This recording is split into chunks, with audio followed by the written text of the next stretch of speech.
Chris Heaton Harris, for whom I have a lot of time, was on Times Radio this morning talking about the scandal enveloping the Conservative Party over the Gambling Commission. And he says that the Labour Party is leaning on the Gambling Commission to get something done. Well, I'm afraid he's absolutely right. They are, and it's not necessarily attractive. But they're leaning on the Gambling Commission because Rishi Sunak isn't taking an initiative, because Rishi Sunak is allowing this disease, this canker, to take over the entire party, to infect the entire party. It's like a basket of apples. Get rid of the rotten apples, cut off the limb, make sure the rest of the bunch, the rest of the bag, survive. At a time of a general election, it's not about waiting for an investigation, it's about taking decisive action. Rishi Sunak doesn't seem capable of doing that, and it doesn't really matter how much Chris Heaton Harris, the Northern Ireland Secretary, talks about Pat McFadden's rather rather hands-on approach to justice and prudence. The real problem is Rishi Sunak's reluctance to blow the whistle on his chums, and particularly on Craig Williams. Craig Williams should not be allowed to stand in a general election, having admitted that he's done something stupid, saying that he's not going to enlarge. No, missus. And that's not a problem that's going to affect Matt Hancock, is it?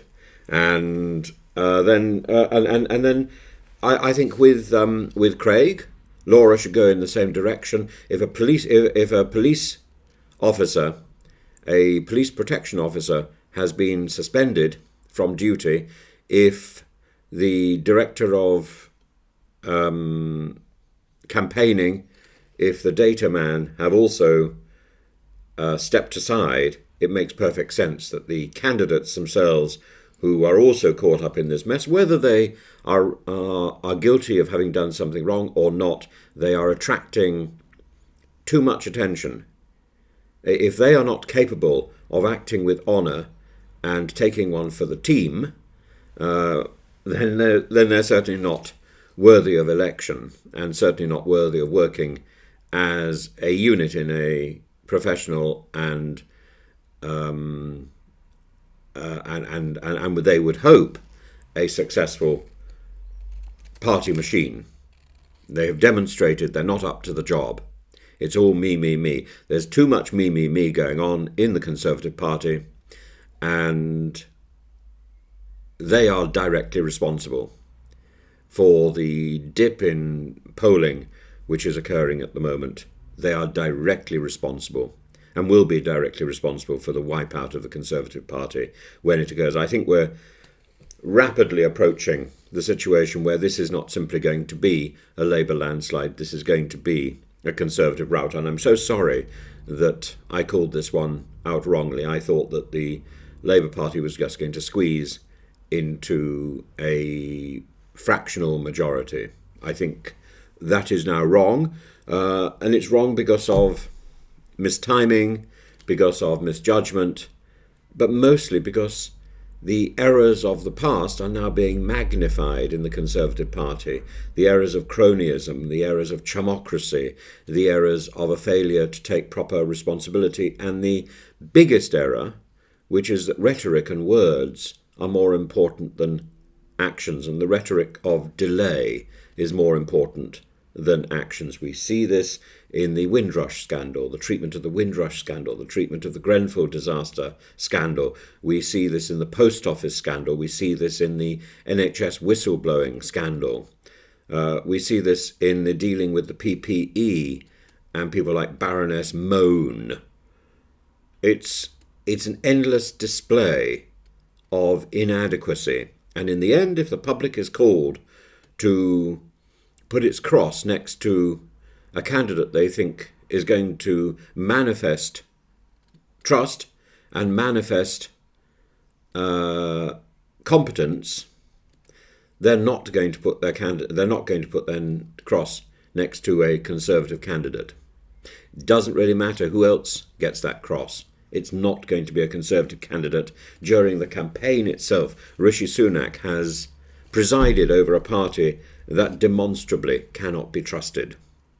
It's really sad. It's as if he doesn't know how to move forward without stumbling. But stumble he has. It's on his watch. And although I don't go so far as to say that Liz Truss is not responsible for the disaster that he is picking up, I think she is, and I think he's done very well to get this far.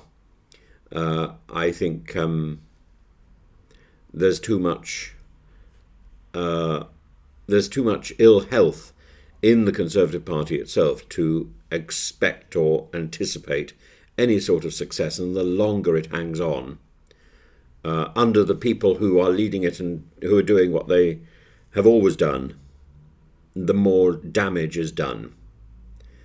Heaton Harris says, it has said it is investigating the offences in relation to the date of the election, that it is an ongoing investigation and that it won't provide any details at this time, and it is not confirming or denying the identity of any individuals concerned. And it is right that it has an investigation. It's an independent body. Heaton Harris is absolutely right about that observation. What he's not right about is the paragraph which is missing. What he should then say is that the people involved should step aside.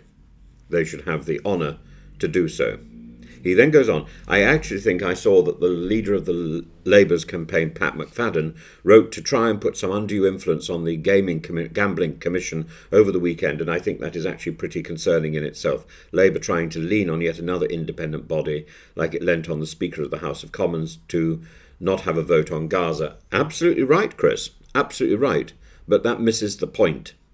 I think people are beginning to see what a Labour government would actually be like in the United Kingdom. Yes, maybe, Chris, but you're missing the point. The point is that a Conservative Party, riddled with people who have no honour, is not going to get a vote. And the more it demonstrates its lack of honour, the more it demonstrates its inadequacy, the more destruction will be dealt onto the Conservative Party and onto the whole political framework. Because I think once the Labour Party comes in, it's going to experience the same examination, because the standards that the public now accept, or the public have seen the underbelly of parliamentary standards, and it won't accept that behaviour from a Labour Party either. You know, it's very simple, but I appreciate those thoughts. I think they're very useful.